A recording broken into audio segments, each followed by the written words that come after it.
Sangga Sipta Alam.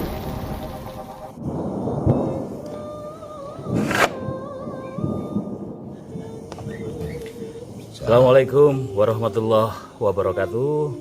Om Swastiastu, Om Namo Buddhaya, salam sejahtera dan salam kebajikan.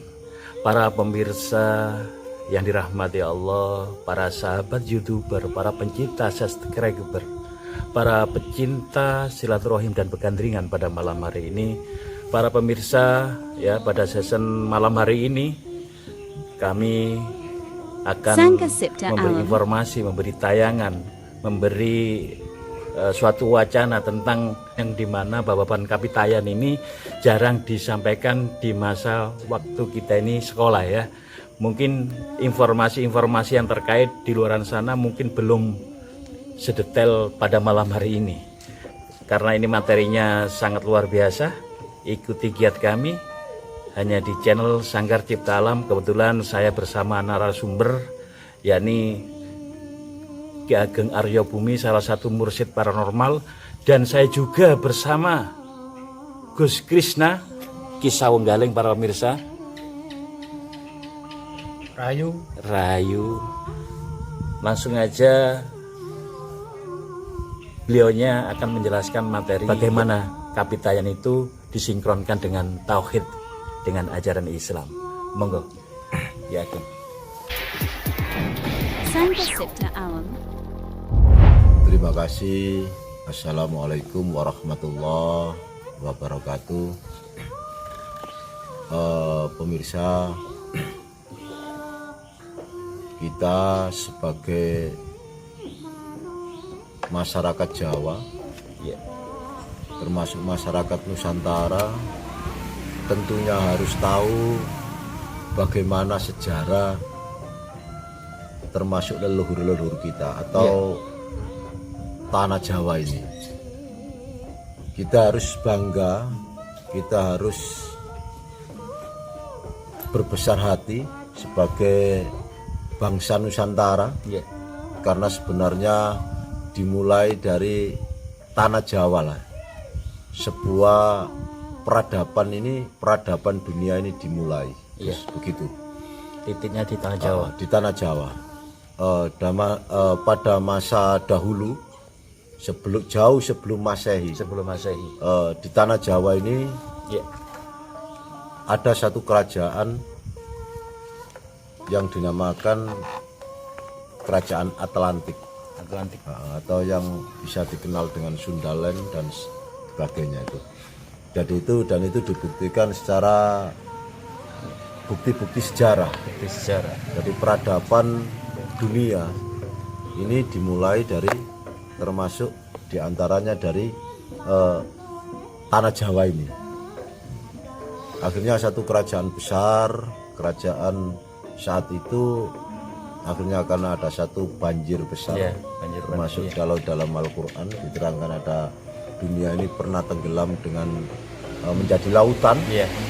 Daratan menjadi lautan. Daratan menjadi lautan sehingga kerajaan Atlantik ini tenggelam. Dan ini dibuktikan dengan fosil-fosil, termasuk binatang-binatang laut yang ada di pegunungan. Seperti kalau saat ini ada yang kita sebut dengan kul buntek, Gus. Iya. Ini kita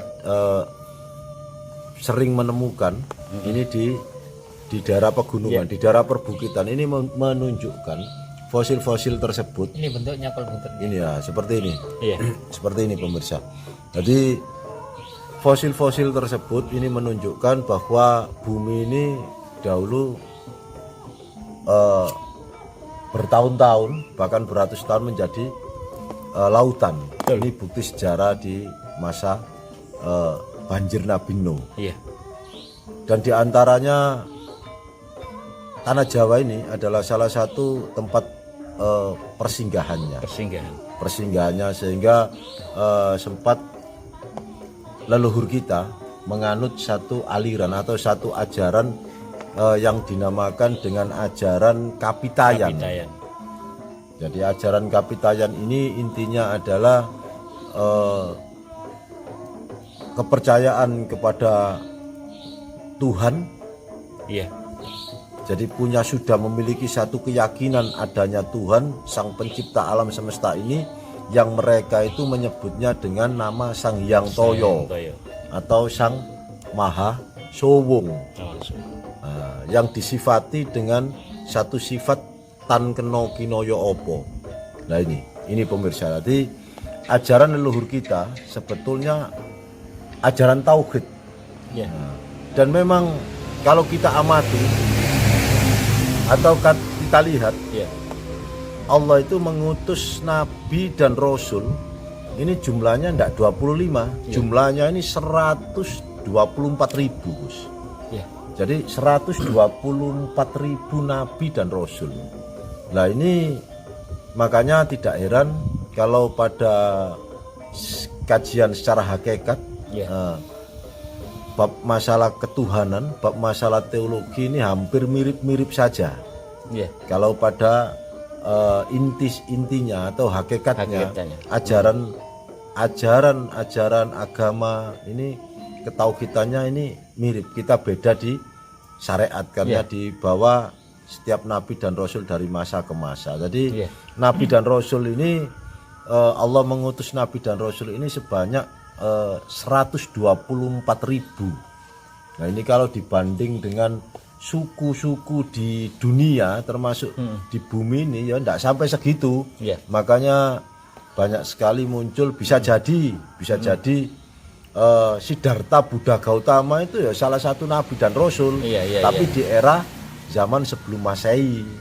Nah, akan tetapi kita sebagai orang muslim yang berkeyakinan setelah diturunkannya Rasulullah Shallallahu Alaihi Wasallam yaitu Nabi Muhammad, semua ajaran-ajaran itu harus mengikuti syariat Kanjeng Nabi Muhammad Shallallahu Alaihi Wasallam. Jadi syariat Islam. Itu. Jadi yang saya ceritakan tadi itu jauh sebelum Masehi, Gus. Artinya semuanya mengajarkan bab ketauhidan. Coba kalau kita amati di berbagai macam agama, tentunya mengajarkan agama kalau orang Jawa ageman, atau mendidik atau menciptakan manusia ini dengan satu peradaban yang baik dan tetap mengakui ketuhanan yang Maha Esa. Kalau kita melihat dari ajaran Kapitayan, ya itu ya macam-macam. Nah, termasuk ya sama halnya dengan Islam, ada yang di tingkatan syariat, torekot, hakikat, makrifat. Kalau yang di syariat ya mereka itu ya memujanya itu menganggap mempunyai satu kepercayaan seperti batu yang sifatnya itu tu, yang tu itu dari bahasa bertua, termasuk batu, tumbak, tugu. Ini aliran Kapitayan juga sama. Jadi kalau syariatnya di tingkatan penganut Kapitayan yang syariat juga memuja seperti itu, sama halnya dengan agama-agama yang. Tapi pada tingkat hakikatnya semuanya sama, seperti digambarkan dalam sebuah piramida, Gus. Piramida itu kan mengandung sebuah filosofi yang besar, termasuk salah satu keajaiban dunia itu kan ya. Kalau di bidang syariat, torekot mungkin beda, tapi pada intinya pada titik puncaknya semuanya ini akan sama, ketemu pada sebuah titik yang sama, yaitu mengakui adanya Tuhan yang Maha Esa, yang widiwasa, Tuhan yang bersifat laisa kamislihin syai'un atau tan keno kinoyo opo, tidak bisa digambar-gambarkan seperti itu. Menarik sekali para pemirsa. Nanti biar nanti mungkin bagaimana Gus Krisna termasuk ajaran leluhur kita yang sedikit kita kupas tentang ajaran Kapitayan yang mungkin dengan tauhid agama kita yaitu tauhid Islam, apa ada kesinambungan kita bicaranya secara mengambil dari sisi keilmuan dan hakikatnya. Ini barangkali beliaunya yang lebih paham tentang bab tauhid. Ini saya tadi sedikit mengupas tentang masalah kepercayaan Kapitayan. Silakan Gus, monggo dijelaskan. Memang dahulu leluhur kita, agama yang berkembang di Nusantara itu memang Kapitayan dulu. Kapitayan dulu. Di dalam agama Kapitayan itu dikenalkan dengan Sang Yang Toyo itu dalam pengertian kalau di tauhid itu ya kosong itu. Kosong. Laisa kamisli. Kinaya nopo itu ya laisa kamisli. Laisa kamisli. Iya. Ada yang menarik di ajaran leluhur kita dahulu. Leluhur kita dahulu itu memang sudah mengajarkan tentang tauhid yang luar biasa. Iya. Karena sudah pengenalan di zat, di Iya, kekuatan Tuhan. Jadi itu Gus ya. Iya. Karena pada zaman dahulu kapitanya tidak mengenal dewa-dewa. Iya. Tidak mengenal istilahnya Tuhan yang berbentuk manusia. Enggak Gus. Iya. Iya. Langsung ya. Iya, langsung ke zat Allah.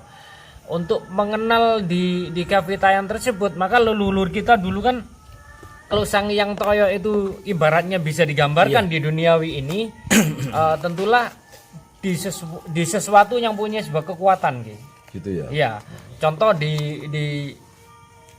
Batu. perantara ya batu atau apa itu yang mempunyai kekuatan. Leluhur kita nyembah di itu. Namanya di sana itu sembahyang dahulu. Iya. Maka nyembah yang. Iya. Nah, yang Maha Pencipta, yang Iya, Maha betul. Tunggal, yang Maha Kuasa, seperti Gitu itu. Gus ya. Iya. Jadi ada kemiripan atau ada satu garis yang sama ketauhidannya. Beda bahasa ya. Ya, Cuma beda beda bahasa. cara Kalau bahasa. di tauhid kan ahad gitu. Akad. Akad Nah, ya. muncul kan sebenarnya selangnya sangat jauh karena kapitayan dulu yang berkembang baru ada Buddha, baru ada Hindu, baru ada Islam. Jadi jauh-jauh sebelum ajaran Hindu masuk ke Nusantara, ke Iya. tanah Jawa. Jauh. Jauh. Jauh luar biasa Iya. ya. Ajaran Jadi leluhur kita ini. ajaran leluhur kita sudah mengenal tentang tauhid dari Itu, dulu. iya. Oh, bagaimana menurut Iya. pendapat dari Gus Arif Saifullah ini? Luar Barangkali biasa. sekilas tentang kapitayan ada hubungan dengan tauhid kita. Iya, para pemirsa yang dirahmati Allah, ajaran kapitayan itu ajaran yang sangat luar biasa dari leluhur kita dan patut kita mengenal sejarah beliaunya dan sampai cucu ayah ke kita-kita ini. Ajaran kapitayan itu ajaran ketauhidan mengenal langsung kebawaban Allah tanpa perantara. Ya, leluhur kita itu langsung meyakini dengan proses langsung. Prosesnya beliaunya itu langsung untuk pengenalannya itu tanpa ada musababiyah gini, langsung ilallahnya itu ke Tuhan yang widiwasanya itu Marifat datnya itu. langsung marifat zat. Ya, Marwisa. Seperti itu. Dan ajaran kapitayan itu sekarang ini di tanah Jawa ini diuri-uri, Gus. Diuri-uri banyak yang langsung mengambil sumber ke situ. Diri kita ini sudah dianggap khalifah, diri kita sudah dianggap rasul. Emang betul seperti itu emangnya kan gitu. Katakanlah kalau di Jawa ini ada bentuk kayak kapribaden, cabang-cabangnya itu turunnya seperti itu. Jadi itu Gus ya. Ya. Ya memang ajaran leluhur kita memang peradabannya sangat luar biasa. Iya. Termasuk yaitu ajaran tadi, ajaran ketuhanan yang dinamakan kapitayan itu karena yang dianggap Tuhan itu Sang Yang Toyo ya. Sang Yang Toyo itu ya tadi ya sowong sama secara ilmu teologi. Kita bicara ilmu teologi, ilmu ketuhanan tidak bisa dibayang-bayangkan, tidak bisa diciptakan dalam akal pikiran kita. Iya. Makanya kita jangan sampai terjebak kita menciptakan Tuhan dalam angan kita. Sebetulnya leluhur kita sudah memberikan satu wejangan, satu wejangan seperti itu. Makanya tidak heran kalau Islam ini diterima dengan baik oleh masyarakat Jawa atau masyarakat Nusantara. Karena ini kalau diteliti memang ada satu kesamaan dalam hal tauhidnya. Sehingga sebetulnya yang memang setelah kapitayan ada masuk satu agama yaitu Hindu dan Buddha.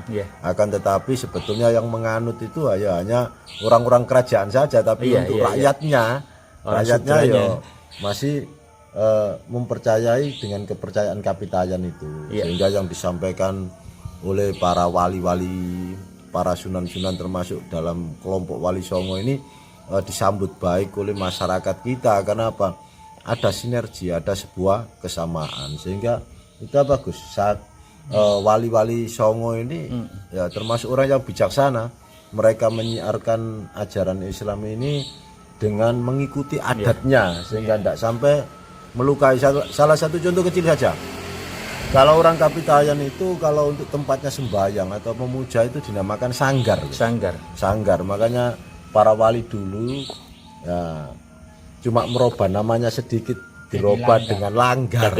Itu begitu santunnya, begitu berhati-hatinya para wali Songo ini menyebarkan ajaran agama Islam, sampai beliau juga untuk bisa diterima masyarakat, karena masyarakat zaman dahulu yang mungkin belum kenal bahasa Arab, Gus, belum ada pondok-pondok pesantren, jadi beliau bersiar itu ya dengan melalui tembang-tembang, melalui seni termasuk wayang kulit dan sebagainya. Ini semua dalam rangka supaya ajaran Islam ini bisa diterima dan diakui oleh masyarakat Nusantara ini. Makanya kita ndak boleh fanatik, kita juga ndak boleh itu sebagai contoh, dan itu juga termasuk perintah Rasulullah juga dalam menyampaikan syariat agama ini. Jangan sampai kita melukai orang, jangan sampai kita melukai orang. Jadi dengan santun, makanya para pendakwah ini harus betul-betul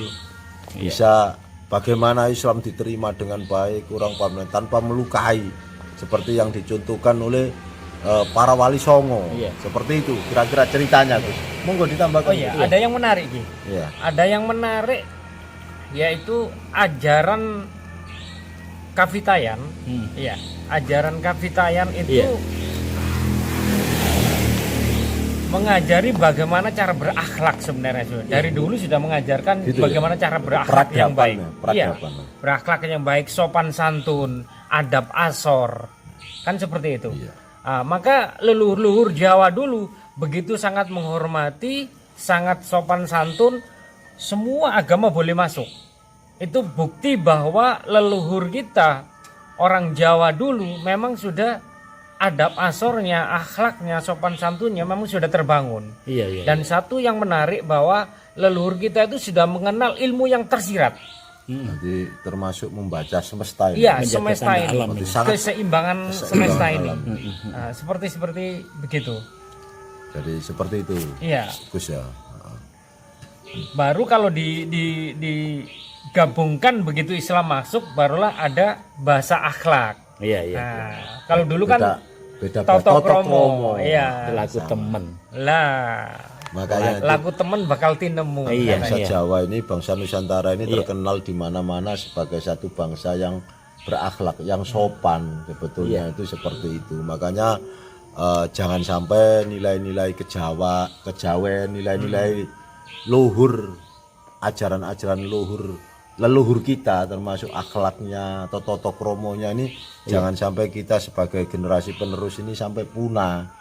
Kemudian ada yang kalau memang dipahami secara mendalam leluhur kita dulu mungkin membawa sebuah sesajen ataupun di punden atau di batu apa. Sebenarnya beliau-beliaunya tidak menyembah batu, tidak menyembah pohon.